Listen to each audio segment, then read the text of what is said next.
Bucks, please do something about those terrorists in green.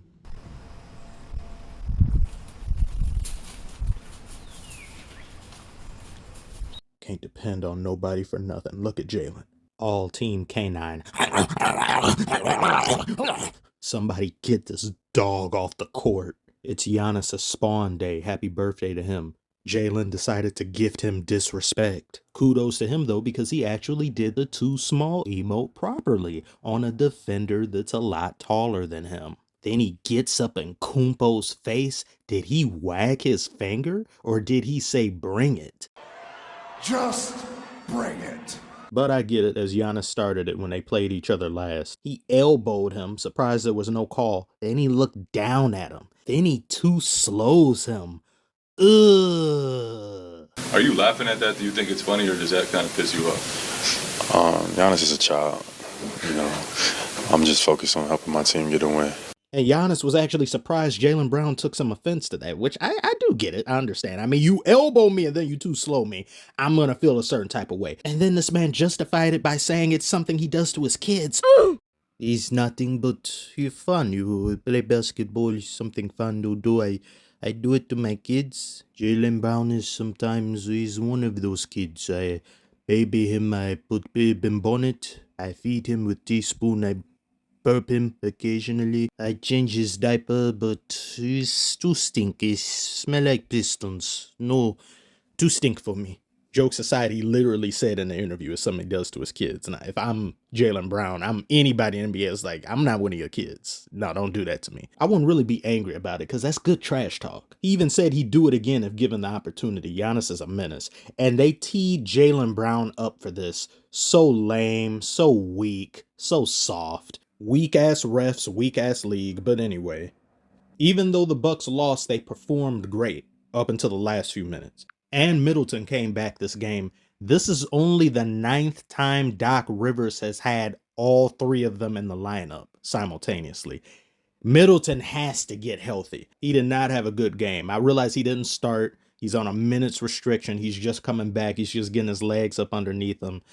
But their future in this Eastern Conference, their ability to even have some marginal hope of making it out of the East or beating the Celtics depends on his being there. They need everybody and then some. Because as tough as you guys played, we've yet to address the Porzingis in the room. His not being there, despite you guys putting up a valiant effort and things coming down to the wire, doing as good as any team I've seen do against the Celtics when it comes to limiting their 3-point shots, disrupting that twisted artillery barrage from behind the arc. All of this culminating in a hard-fought loss against a team who still doesn't have one of their star players. It's somewhat demoralizing to just know he's out there. He's healing while he's spectating. The cause for concern is very high. And we need to start giving Tatum his flowers, and not just some store-bought flowers from a dollar store. No, hand-picked from the Garden of Eden, perhaps. This man didn't miss a shot in the 4th quarter. He was 5 for 5, and 2 of those 5 shots were 3-pointers.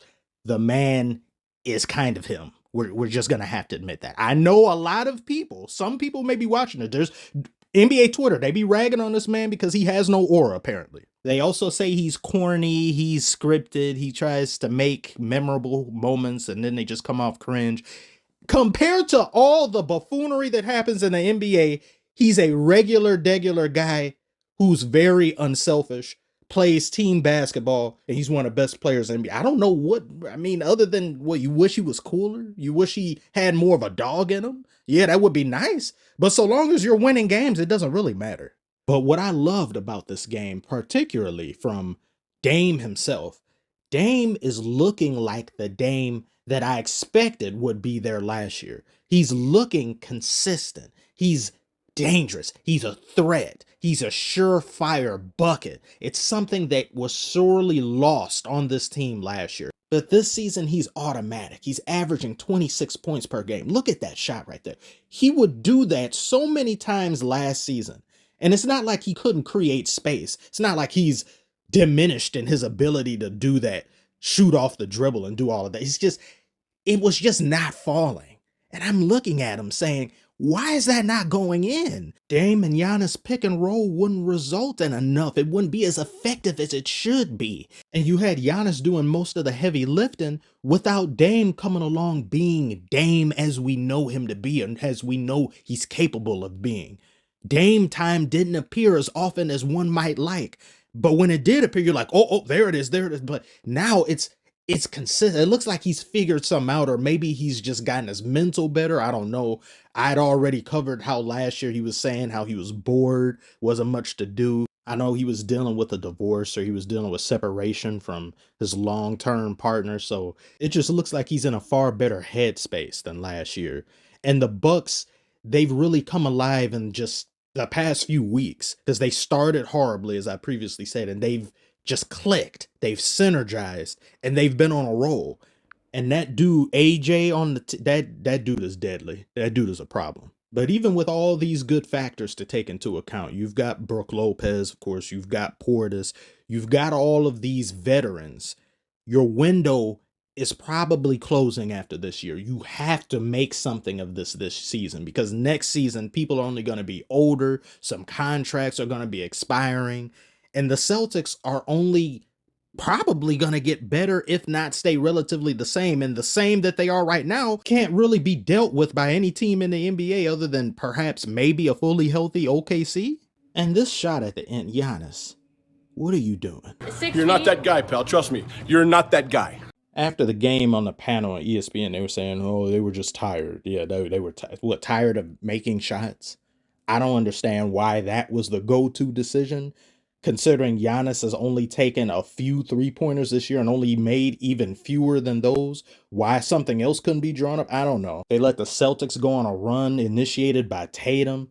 They wasn't really doing anything to address Tatum. And then there was no timeout taken to disrupt it. I don't know what. They just kind of gave the game away. In my opinion, they kind of gave it. I think this was a very winnable game for the Bucks. And then they just, is it really about you getting tired? Is your decision making low on stamina too? I don't understand it. But it was still a great game all throughout. It was a low-scoring game in general. Just seeing a team not reach 100 at the top of the fourth quarter is refreshing to see. The defense displayed, the back-and-forth grit was a pleasure to see. And unfortunately, we will not see this again unless these two teams meet in the playoffs. As they said, Celtics sweep the season series. It's over already? It's only December. You mean to tell me you guys go 3.5 months or more without facing each other? What? Who decided that was a good idea? Oh my. Anyway, that's all I have to say. Tell me below, what did you think about this game? Did you catch it? Did you watch it? You think the Bucks could have won? You think this is more about the Bucks making a bad decision or the Celtics just being unstoppable crackheads? Comment below, let me know. Like and subscribe if you are new. As always, thank you all so very much for watching, and I will see you on the next one.